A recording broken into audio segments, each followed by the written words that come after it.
morning YouTube. This video is a contribution to this discussion on the Equals project, the hot topic that acyberguy posted last week, which is, if you're not familiar with the Equals project, it's a channel that Laura Layla started to facilitate kind of collaborative community activity on YouTube. And the hot topic is a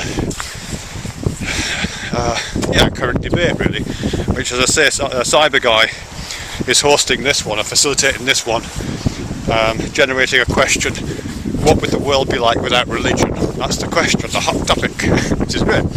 And we're invited to make responses to that.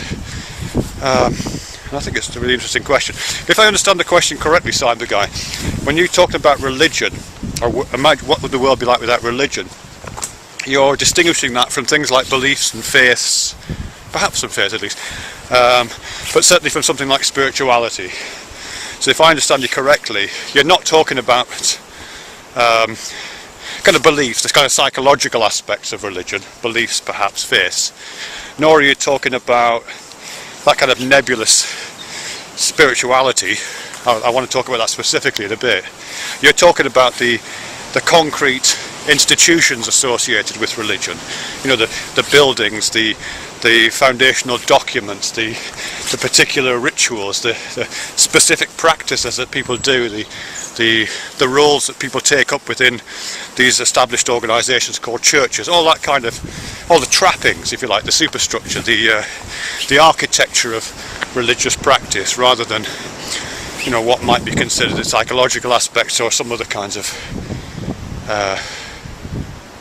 just other bits of it, like the spirituality thing. I think it's a really interesting topic, and when I think about it, I can't not relate it to a broader term like spirituality, which is a difficult term for me, just because I can't find a good way to use it. Look at this cow, look. Let me talk to the cows. So anyway, but I'll just have to talk a little bit about spirituality first, because I do think it's quite salient to what I'm going to be talking about.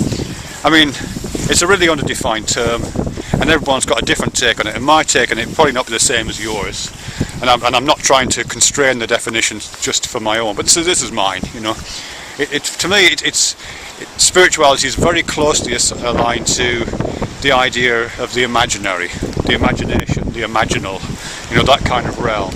All the stuff that is not of the physical, which I think is undervalued. I mean, I guess partly because of what I do for a living and my interests.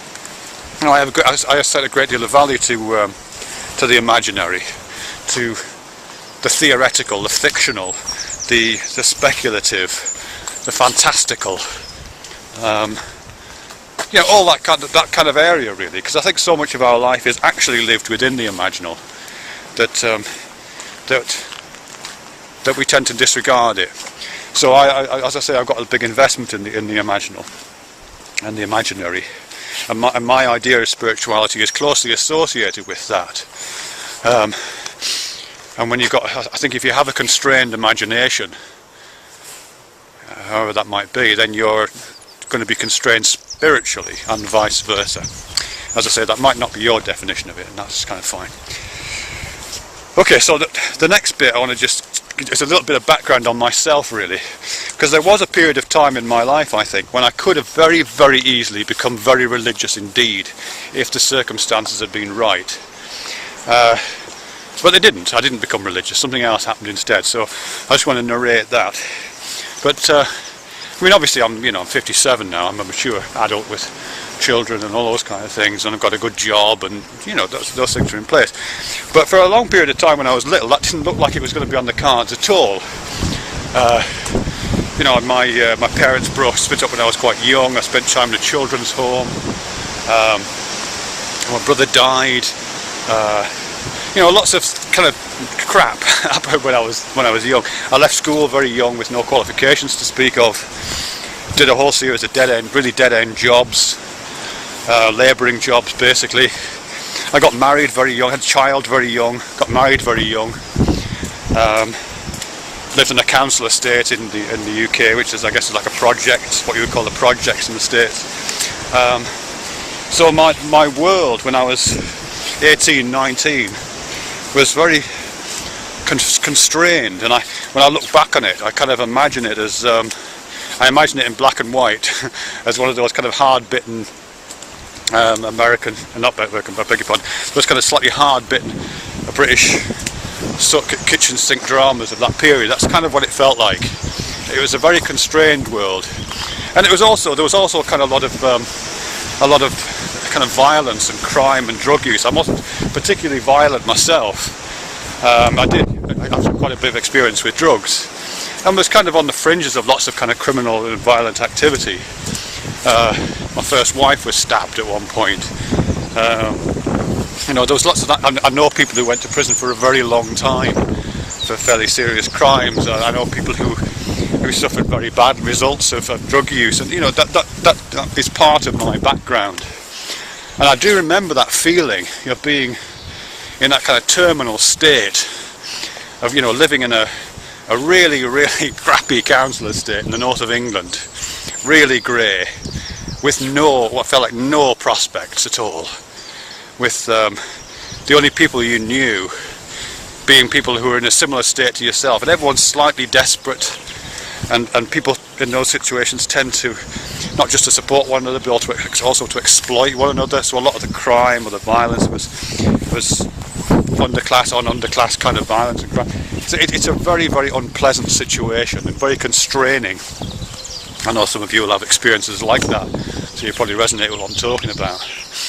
And what that feels like, what it felt like at the time, and I can still put myself into that state, is it just feels like you're in a cage. It feels like you're kind of bound up, not just physically and not just in terms of your prospects and your future economic prospects, something like that, but imaginatively.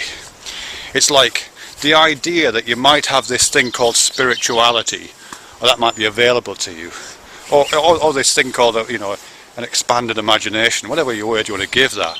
The idea that could be available is just such a joke. It's like imagination, spirituality in that situation is kind of a luxury. You know, it's a luxury item. It felt like, well, only the middle class educated people can afford to be spiritual. I can't afford to do that.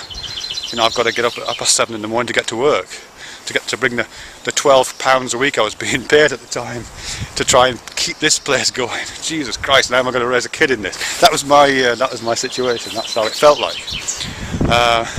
And it was very desperate indeed at times.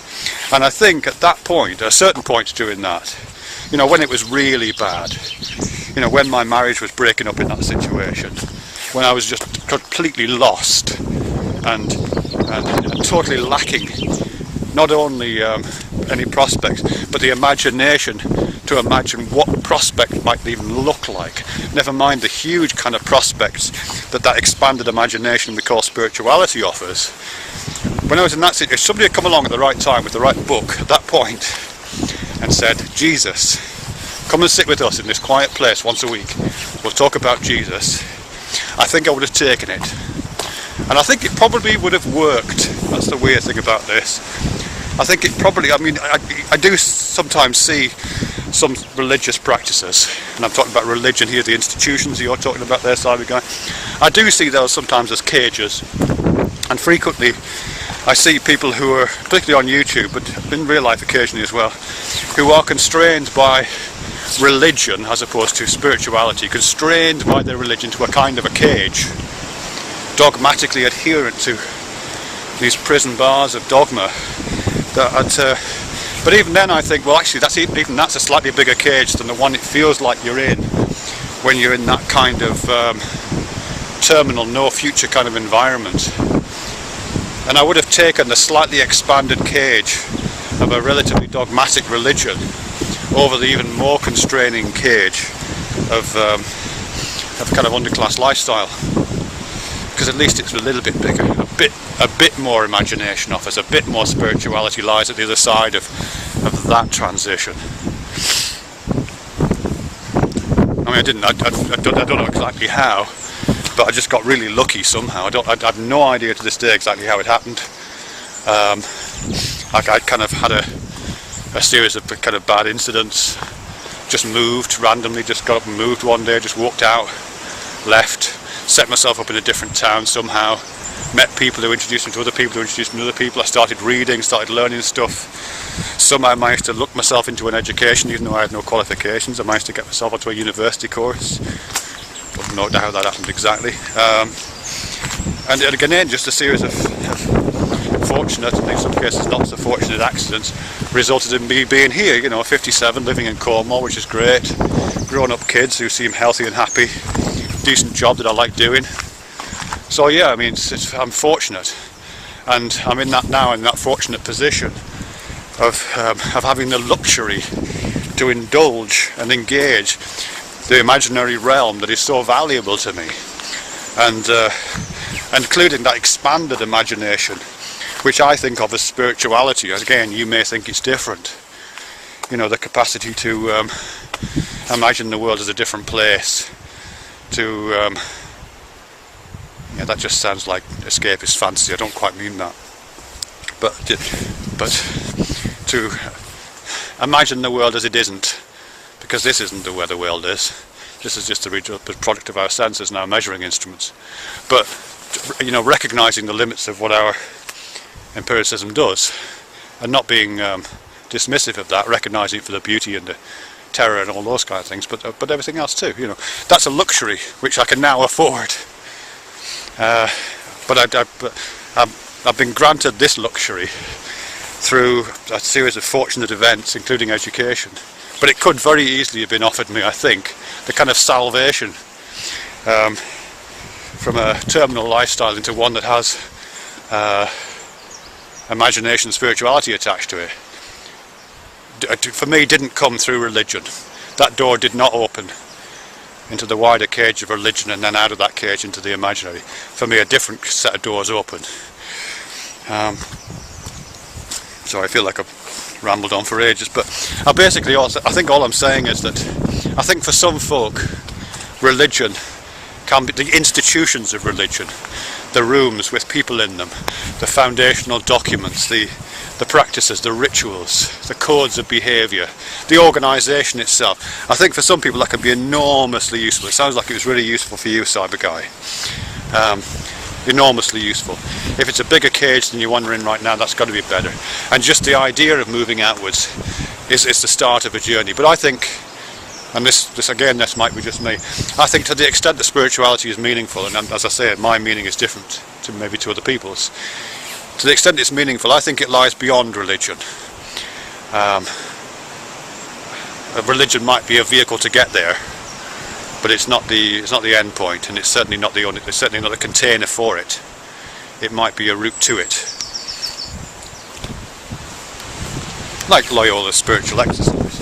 You know, the spiritual exercises of Loyola, Jesuits, are not designed to, as far as I know, they're not aimed primarily at making you a better Jesuit, although of course that's going to be the effect. They're to make you more spiritual. These are journeys, you know. In fact, there's a lot of spiritual traditions do see themselves as